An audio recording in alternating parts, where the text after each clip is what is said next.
కాంగ్రెస్ పార్టీతోనే అభివృద్ధి సాధ్యమవుతుందని Malkapur division Congress party అధ్యక్షుడు కప్పర సాయి కిరణ్ గౌడ్ అన్నారు.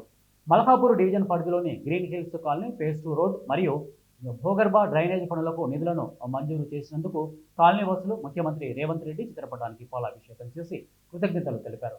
ఈ కార్యక్రమానికి ముఖ్య అతిథిగా కప్పల సాయి కిరణ్ గౌడ్ హాజరై మాట్లాడుతూ, గత బీఆర్ఎస్ ప్రభుత్వంలో కాలనీలో ఎలాంటి అభివృద్ధి జరగలేదని, వర్షాకాలం కాలనీ వాసులు తీవ్ర ఇబ్బందులు ఎదుర్కొన్నారని తెలిపారు.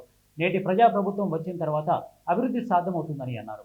గత బీఆర్ఎస్ ప్రభుత్వ హయాంలో అధికారుల చుట్టూ తిరిగి అలసిపోయామని కాలనీ వాసులు అన్నారు.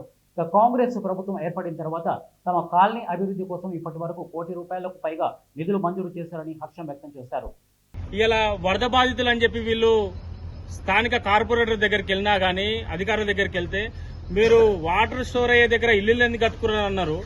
ఇల్లులు కట్టుకున్నారని వీళ్ళు దగ్గరికి పోతే ఆనాడు పర్మిషన్ ఇచ్చినోడెవడు? మీరే కదా.